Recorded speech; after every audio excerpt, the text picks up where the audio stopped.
Welcome everyone. Thank you so much for joining. Really good to see everyone here. I'm very pleased to have you at our first live of the Launchmetrics Solutions event, a series of live demos of Launchmetrics products. And today we'll be talking about benchmarking your marketing campaigns against competitors. My name is Alex. I'm the business marketing executive here at Launchmetrics. And with me today, I have Will, our senior account director, working with all of our global clients for 7 years now. He's based in New York and he'll walk you through the platform and its use cases. So hi, Will, very happy to have you here. Thank you, Alex. Okay, let's quickly go through the agenda. If you could click the next slide. Yeah, okay, perfect. So we know what's coming up. Let's talk through the agenda. We'll start by a very brief introduction to Launchmetrics for those of you who are with us for the first time. Then we'll move on to the key challenges faced by professionals in the industry. Then William will walk you through the platform. Also, feel free to drop any questions you might have in the chat because we'll have some time to answer any questions, so don't be shy. Right, let's get into it.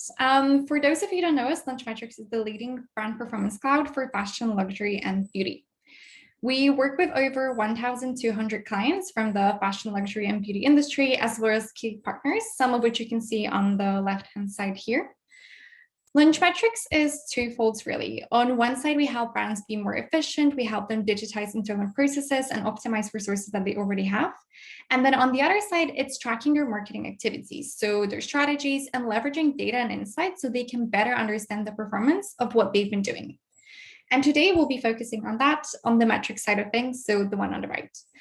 So for these two sides, our tools and data help executives make smarter decisions around their branding efforts and how to start measuring these existing efforts and make smarter decisions moving forward is what we'll be discussing today.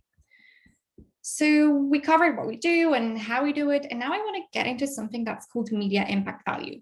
If you read publications such as Vogue Business or WWD or the New York Times, you might have seen it already, actually. It's essentially a metric that assigns a monetary value to every post, every article, every campaign, and helps our customers understand what's really working and what isn't, and ultimately is the monetary representation of brand performance. I wanted to mention MIV, so media impact value, as it will become key when talking about measuring your activities in marketing, but Will can get into it a bit more when he talks through the platform. Now let's move on to the key challenges faced by professionals in the industry, and I'll try to be brief because of course we're here for solutions, but I think it's important to understand what we struggle with and where we really are. So as we know, there are different KPIs we use in business to track different activities. And whereas we have our revenue targets that are quite straightforward in terms of measurement, and we're probably using the same KPI across brands, across sectors, or even different industries. When we're talking about marketing or PR, and especially the fashion, luxury, and beauty industry, which is so particular as we know, it actually leaves a question of how do we measure the success of our marketing activities? You know, there's media coverage, right? But do we measure it in quantities, or do we set ourselves a goal of maybe free Vogue articles because that's what's going to mean quality coverage? Of course, we can look at EMV. And then we're going to talk to our social media team, and we can say we want to grow engagement. Then the influencers team will probably look at conversions. So you can already see that there's different things we'll be looking at and different ways to measure them. So what marketing directors often struggle with is, how do I look at that performance as a whole, you know, as a whole brand? How do I take that coverage quantity and maybe compare it to that engagement? But then ultimately, what will that be, you know, a valuable representation of my brand performance? So what really most professionals are lacking is the standardized metric that will give a holistic view of all the results of all your team's efforts, ultimately measuring the value of your brand. And then the second issue will be the very narrow, very original view over performance. So again, each team will measure their results in a different way, but also each office, right? Like they'll have their own ways. And so it's going to be really hard not only to compare these results, but also to access them. We know this process is quite manual, and often someone like a corporate communications director or a CMO, they will want to access that really quickly, and they'll want to understand which regions are performing well, how it's changing over time, which month perform best, and to be able to distribute their budgets accordingly. So a very top level overview with access to this granular data if needed, so they can tap into what's really performing in each region, quarter on quarter, on month on month, to really understand the results. So again, this will be the lack of global overview of the company's results. And then lastly, this will be benchmarking. So we know how important it is to not only measure our own brand performance, but where we stand against our competitors. So how well do we perform in our sector? And most importantly, what can we do to perform better? And see, that's where the issue starts, because what are you going to use to determine where you stand against your competitors? And more importantly, what can you do to perform better? Because with so much information and so many campaigns and so many strategy shifts, it's impossible to stay on top of what everyone is doing. And so it's becoming really challenging to track our competitors' efforts alongside our own endeavors. And how do we improve as a brand without keeping a close eye on what others are doing and how it's working for them? So again, these limited ways of tapping into strategies our competitors are implementing and how our campaigns perform against theirs is something most of us are struggling right now. Okay, so we went over the most common issues. Sorry, I kept talking, but now let's see how we can tackle all these issues within one platform that's called Insights. And it's one of the features of the Brand Performance Cloud, personally my favorite. So again, feel free to pop any questions in the chat box. Maybe some popped up already while I was talking, or maybe you want to share what you're struggling with in terms of your marketing teams. But I'll let Will kick off. Great. Thanks, Alex. Hello again, everyone. Thanks so much for joining. So today, as Alex mentioned, we are going to give a brief walkthrough of our Insights platform. As with all of Launchmetrics tools, Insights is a web-based platform, meaning you can access it anywhere at any time. A few things to sort of paint a larger picture of the tool. It is a month over month or year over year analysis. So I'm able to sort of split and splice the timeframes as I see fit. The other thing I'm able to do, and one of the sort of core methodologies that we'll see sort of employed throughout the platform, is filtered by something we call voice type. And this is something key and very unique to Launchmetrics. And it's really our response to what we feel is now the antiquated view of paid versus owned versus earned, right? The lines have just become a bit too blurred. And so what we as a company have decided to focus on is splitting the data by the type of voice or the sort of owner of the interaction. So we have the ability to look at media as a whole. So for example, a Vogue obviously has their print publication, their online presence, and their social media channels. But we're curious to know Vogue as a whole, how that voice is really driving value for myself, for my competitors. And I can always filter down by print, online, and social channels as well. But taking that more top line view as kind of the voice in general. And the same goes for influencers and celebrities. So we sort of delineate clearly between the two. But here we're really focusing on, okay, these set of influencers, so these celebrities we're working with, how much value are they driving for my brand and for that matter, for my competitors as well. Finally, we have partners and owned media. So partners is a key voice that's getting more and more attention. And this is really anyone that you as a brand might consider to be a partner. So this could be another brand you're collaborating with. It could be a retailer, a wholesaler, e-commerce site, anyone that you might consider a partner to help sort of amplify your voice. We're going to monitor and measure the value that they're driving. And then finally, owned media, pretty self-explanatory, but this is where you can really get some insight into your competitors and their strategies across their own social channels, right? What's really working for them, what pieces of content are resonating with their audience and driving value at the end of the day. So all of this value I keep mentioning is kind of reverting back to what Alex introduced earlier in the call, our media impact value. And this sort of tackles first and foremost the issue of not having that sort of unified metric to be able to benchmark your own activities, but then also benchmark against competitors. So you're going to see both the voice focus and media impact value sort of echoed throughout this platform. So now that we've sort of reviewed the core methodologies, if you will, let's take a look at a few of the findings. There's a lot that can be withdrawn, from insights. So in order to keep it concise, I'm going to point out a few things. But if there's anyone on the call that wants to dig into something a bit deeper or has any questions, please don't be shy. We'd love to spend more time with you. So what we're looking at here is just kind of a demo environment that we put together, including a few athletic brands. Right here, I can see I'm looking at the month of June.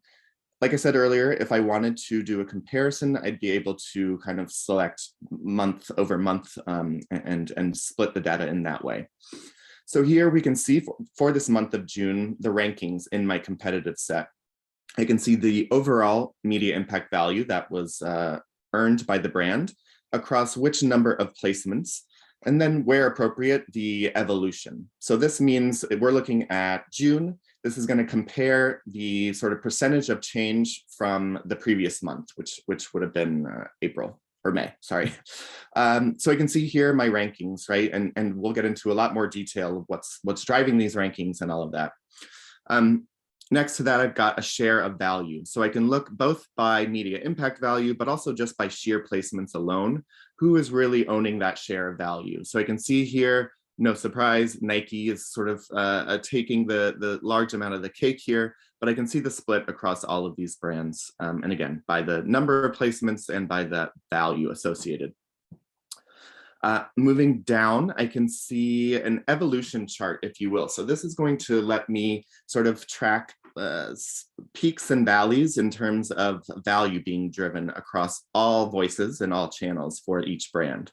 So if I'm curious to know what was really driving this spike for Adidas on this day, I can click in and see the top 30 placements that really drove the highest value. I can see which voice type they were driven by, across which channel, the potential reach, engagement rates, again, where appropriate, and the media impact value associated. So you can see here, I've got a mix of voice types, some partners. So it looks like they did a collaboration with Gucci. So we can see the mention of Nike on Gucci's channels, how that sort of drove value for the brand. So moving on, I can scroll further and get a bit more information around the split. So curious to know where this value is being driven from. And it's interesting, and I think back to an earlier point that Alex made, this is where we can get that extra level of intel on a competitor's strategy, right? So looking here at a brand like Gymshark, the majority of their value, about 69%, is being driven by the voice of influencers. So I want to click through and see which influencers are they working with and what's really driving the value and what kind of content and all that good stuff. So I can see here, a few of these are paid advertisements or sponsored with some influencers, while a few of them seem to be a bit more organic. So I can click through and again, pop out and view this content live on the social channels. And the same for any other voice here, right? So if I'm curious to know, partners is really strong for Under Armour. Curious to know what that looks like. Looks like Under Armour has some channels in the Asian market. So this is a good plug for the Asian social channels that we track. So Douyin, WeChat, Weibo, things like this, which are ever growing with these types of brands, of course. Okay, so bringing it along further, the same idea, but looking at print, online, and social, right? So understanding where the value is coming from, across which channel are we seeing the most, the most value being driven. Social, not surprisingly, we saw influencers really heavy here. So social, is their strongest. Whereas, a brand like Puma, really strong across online channels. So I can click through there and see which channels, which websites are really driving value for Puma. Okay, so then the last chart in this view is the brand efficiency benchmark. which is very interesting. And I think one that is becoming more and more popular with our partners that use this platform, because it kind of gives you a sense of quantity versus quality. So there's no right or wrong place to be in this chart, but what it is going to tell me is, are these brands working with a large number of placements with a lower average media impact value, or is it a small number of placements with a much larger average media impact value? So what you can really interpret here is, especially if we were to drill down to the influencer voice, maybe we should do that.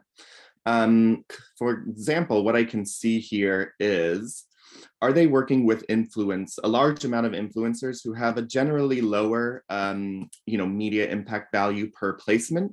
Or is it a small number of influencers with a really high media impact value per placement? So hopefully that was explained clearly enough, but really I think the key takeaway here is understanding quantity versus quality. So moving on, I want to show you guys a few different views in the platform and the ways in which we can kind of dig a little deeper and splice the data. So the next thing I'll do is move this little, the Zoom bar. What I'm going to do is come into the brand focus.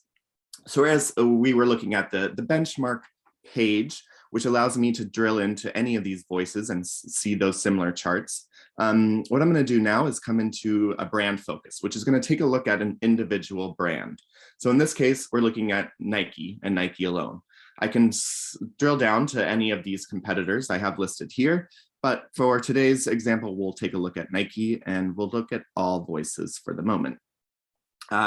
So here in the month of June, I can see that Nike earned 202 million in media impact value across around 85,000 placements with an average MIV per placement of about 2.3K.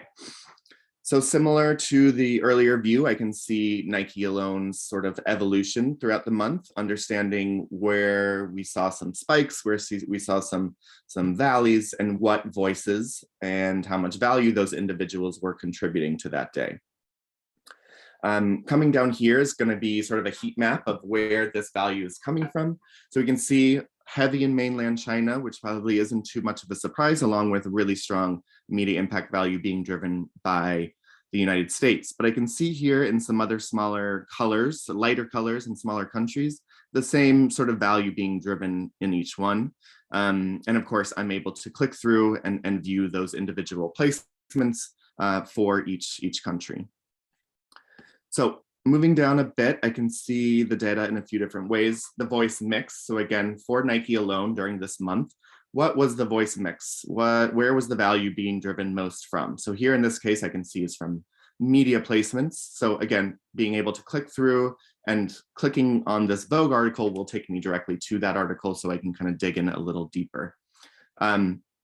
I can also toggle that by placements as well. So if I just wanted to see the sheer number of placements versus the value driven from those placements, I can do that. Here's the evolution by mix, so a little further breakdown. So here we have the placements along with the total media impact value, and then that evolution, that percentage of change up or down from the previous time period. Digging further, I see the channel mix by media impact value. So this is interesting to get the detailed view. So while here I have online, print, and social, what I'm able to do is toggle to get a little deeper, and I can see the exact channels. So for example, if I'm curious to know Weibo, one of the popular Asian social channels, how much value is being driven, what are the individual voices, I can come in here and see, okay, these are a few media presences on Weibo. Here's one influencer, I can see the different voice types, and again, click out and see that actual content live in the channel. Okay, so here I've got key voices. So again, looking at the month of June, what are the key voices for my brand? In this case, Nike. Who are our strongest voices? What type of voice are they? What was the channel that they posted on? I can see the individual kind of content. So in this case, I see a lot of media, some owned media that performed well for them. And then down here, I can get to the individual placements themselves. So here I have a stronger mix of influencer and celebrity, but these are the individual placements as opposed to the voices as a whole above. What's really interesting and kind of the way I'm going to toggle to the next screen I want to share is our ability to click through to see this media voices profile. So when I do that, it's going to bring me to a voice focus. So our next tab, to give me some information about, in this case, Hypebeast, which obviously, if you guys aren't aware, is a kind of strong media outlet in the United States. So at the top of this voice profile page, I can see some average numbers for Hypebeast. So on average, across Instagram, they're generally generating this amount in media impact value with this potential reach and an average engagement rate, right? So I can see that for all of the available channels. But if I scroll down a bit, I can see how this voice of Hypebeast US has performed for all of these competitors. And this is where it gets very interesting. And in another view, I can also see the percentage of this that was paid versus editorial or earned. But in this case, I can see, okay, they have one placement for Under Armour, earning them 10K, whereas for Nike, they've mentioned them in this month alone 405 times, earning them about 6.8 million in media impact value. I can click through and see those exact posts and understand what channel were they posted on and what type of content was it, right? The same goes for any of these, right? So I can click through and see for Puma, they've got 4 with around 45K, and then 86 for New Balance with 1.3 million. So I think this chart in particular really can speak to different teams in a lot of different ways, right? So if you're, an editorial team or a media buying team, and you guys are spending money with some of these, we want to know editorially how much are they featuring us, right? And really evaluate that partnership. So then below, we've got the split between the placements of online, print, or social. If I'm correct in this, I don't think Hypebeast has a print publication. So in this case, it's only going to be online or social. But if they did, we would see that split there as well. So that's the voice focus. The other voice I want to show you all, not celebrities, is going to be this influencer voice. So as we've been mentioning, we have the ability to sort of solely look at the voice of these influencers, as we call them, to understand how they're performing for my brand, and of course, how they're performing for competitors as well. So I think this one had some good data in it, but I could be wrong. So what's really interesting is being able to see when these influencers are clearly working with other brands. So in this case, we have this influencer strong on the Asian social networks. I think it's Weibo, sorry. And he or she is obviously working or mentioning these brands quite frequently. So we can see how this individual is performing for these brands, right? Clearly they have some sort of partnership with Nike, or they're just big fans. Curious to know a bit more. So what I can do is click through and see those posts, right? So these are all of the posts on Weibo that this individual influencer has mentioned the brand Nike. And the same goes for New Balance and Fila, etc.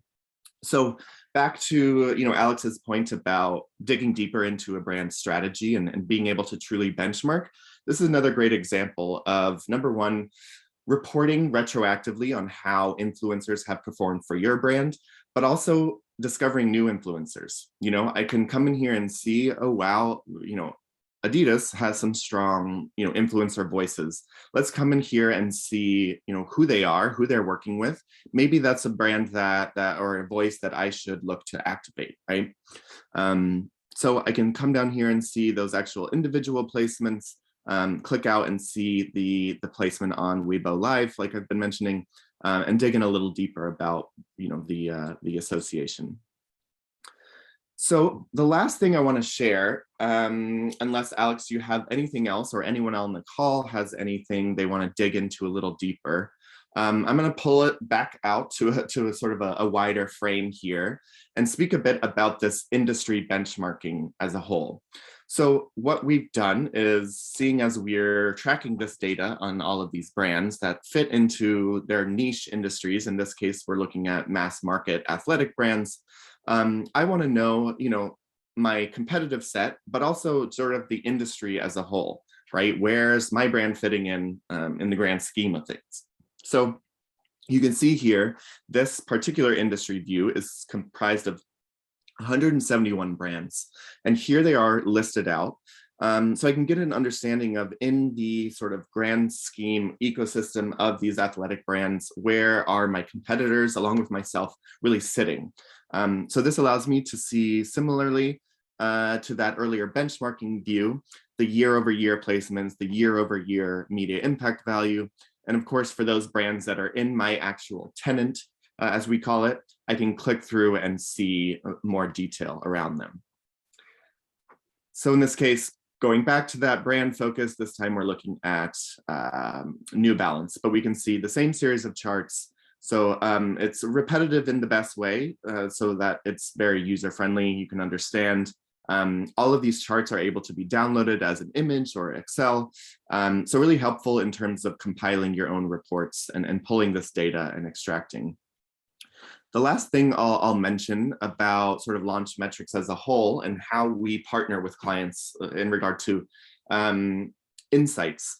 While the information in here is very insightful, and not to be repetitive, but it does, require a bit of analysis. And that's where our services team, particularly our data services team, really helps our brand partners analyze this. So whether it be quarterly reports or booking sessions with these data scientists, these are individuals who are poring over this data day after day. So really have a sort of a next level of intelligence in terms of how these numbers are being driven and from what activations. So they work with our brand partners to sort of interpret this data. So if anyone has any questions or requests for more information, please don't hesitate to ask Alex and I now, or follow up with us. But otherwise, while that was brief, hopefully that gave you a good kind of general feel for what this tool can provide you as a brand.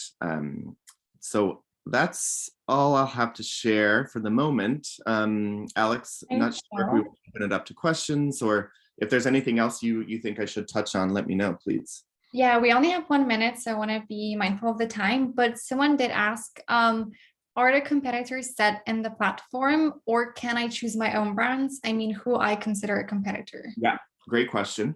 So we'd always be open to recommending, if you don't have, you need help building out a competitive list, but these lists are dictated by you, the brand. You know your competitors better than we do.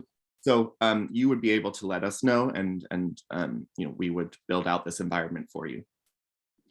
Great. And then another question is, how far can I go back in terms of comparing results? You're showing June. Will I have data from before I joined the platform? Yeah, indeed. We can, depending on the brand and the time frame, we can certainly backfill data. I believe we have a standard 3 months for a brand signing on, but in many instances we can go custom, and we've been tracking these brands and your brands for a very long time, and we have plenty of back data to provide you. Okay, great. And one last question was, you showed top 30 mentions. How can I see all my mentions? Yeah, great question. So the purpose of this tool, I'll keep it brief, my answer. The purpose of this tool is for true benchmarking. And in order to truly benchmark, we need a controlled environment, right? So Insights is based on a kind of controlled panel of voices, right? The most key voices that we found amongst our client base. But obviously there's a need to get your extensive coverage. So Launchmetrics provides another platform, which we have another dedicated session recorded if anyone's interested. But the other platform, called Discover, is our exhaustive media monitoring tool. So this is going to be any mention across online, print, and social of your brand. So while this is more focused on competitive benchmarking, Discover is going to be your exhaustive coverage that you can report on. Okay, great. Well, thanks, Paul. So sorry, we are 2 minutes over time. Hopefully you're still with us, but thank you so much for joining. As Will mentioned, if you have any other questions, please feel free to email us. We'll share the recording so you can always go back to it. And then we do have some upcoming sessions, so keep an eye out for some other ones. We have one on China KOL analytics, so that sounds interesting. We'll be sharing some more information later. But in the meantime, have a great week, and I'll see you on the next one. Thank you so much, Will. Alex. Bye. Bye, everyone.